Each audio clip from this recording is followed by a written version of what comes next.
Hello viewers, welcome to Snack Your Brain. I am Balaji Sagadevan. Today we are going to see 5 interesting facts about US President. Let's get started. US President is elected every 4 years with two major parties competing for it. Even though there are many parties in USA, only two parties, Republicans and Democrats, have a fair shot at US presidency. So they both nominate their candidates and they compete for the US presidency. Okay. US president has more power in USA as per their constitution, and he is not only the powerful person in US, in fact he is the most powerful person in the world. Okay, that's a known fact to everyone. In US, a president is elected directly by the people. Okay, that election works through a process called US Electoral College system. That is a little bit of a different system when compared to that of India. And here, people can directly vote for them, and the voting works in a state-wise manner. This is where it gets more interesting. You need to keep an eye on this. Okay, total number of votes acquired by a candidate all across the US doesn't matter as a whole, but it does matter to a state level. So, for example, take California. Okay, California is one of the biggest state, and it is having a huge electoral system points of 55, which is assigned to it based on the population.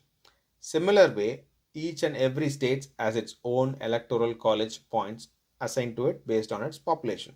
For example, Texas has 38, the second biggest, Illinois has 20, something like that. Like Washington DC has only 3.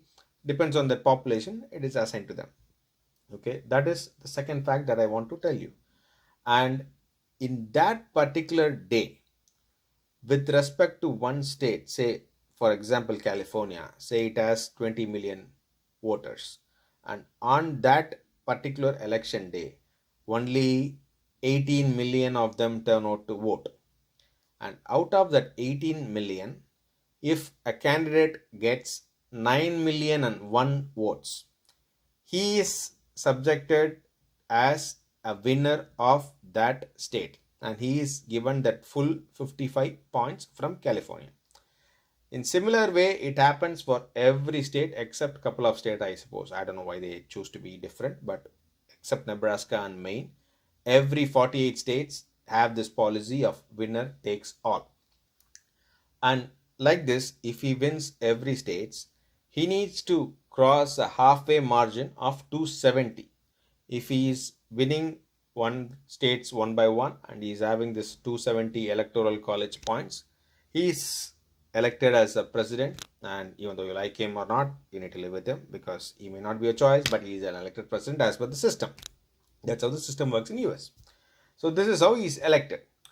And the third fact is on the voting sheet or voting process itself. Here, unlike in India, where we are going to go and press the button in an EVM, here the voting process is a little bit different. Here, every voter is given a voting sheet, which is similar to our OMR sheet in India. So you are expected to shade on each and every choices that you make. So on any given day, a voter will be given that sheet. He or she needs to select who is their president's or vice president candidate they are voting for. And on top of that, they will be having other things to vote like state senator, US senator, or any social issues like if you want to ban plastics in USA or if you want to ban plastics in your state, you can vote for that. So that kind of a voting system is here. So you need to do that. And here, as soon as they vote, they need to go and scan it in a machine. So here on the day of voting itself, you'll know the results. So US election, presidential election happens every 4 years on first Tuesday of November. So the same night we will be knowing who is the winner. Unlike some crazy thing happens in Florida as in 2000. Okay. So most of the cases it's the same day results and the president is elected and he is a president for next 4 years. And after he is elected, he is sworn in, he is into the White House. The security wise, that's the fourth fact I want to tell you. The security wise, he is the most secured person in the world. At any given point of time, he will be having 3 tier of security. You can't see him so easily or breach the security so easily, and very big security apparatus will be there with its own entourage of US Air Force One, the car called Beast, and those stuffs. Okay, and the privacy part of it during his workplace is very kept in a limited way.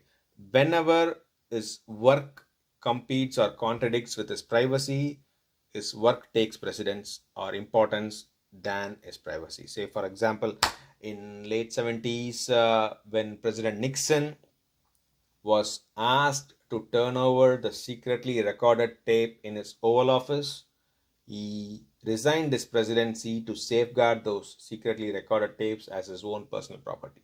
Because if he was a president, he should have given that for the investigators. So here, that's the level of importance they are giving to the presidency, the president's work, when compared to his privacy. So that is a very good thing in US, where his work is kept at importance than his privacy. Okay, and the fifth fact is on his retirement.